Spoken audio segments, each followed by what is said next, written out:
In today's video, we're going to learn everything that you need to know about Terra Clay Paint. Let's make over this cute little wood box with Terra Clay Paint. Before I began my painting, I cleaned the entire piece with Terra Clean and then rinse with water.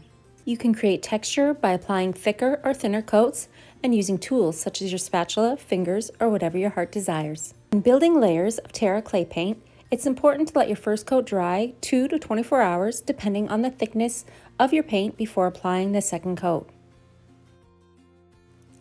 I love to use my natural bristle brushes, even a chip brush, to apply my paint in a textured finish. I like to stipple it on, drag it, spray it with water. The options are endless. Terra Clay Paint is eco-friendly. It contains low VOCs and dries with a beautiful matte finish. This paint is very easy to blend. It's definitely an artisan paint. Don't be afraid to get your fingers in there and get a little bit messy. Dry times for Terra Clay Paint are at 77 degrees Fahrenheit and 50% relative humidity. Cool temperatures, high humidity, thickness of your paint, or poor ventilation could extend your dry time. Terra Clay Paint can be reconstituted with water.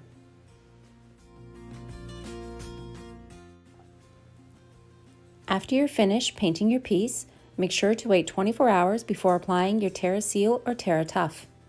You'll find as your Terra Clay Paint dries, it's going to be a little bit lighter in color.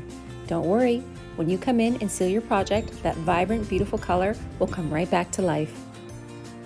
Colors used for this project: pistachio, malachite, and cerulean blue. If you decide to apply a bells and whistles transfer over top of your Terra Clay Paint, please seal with Terra Tuff or Terra Seal before applying your transfer.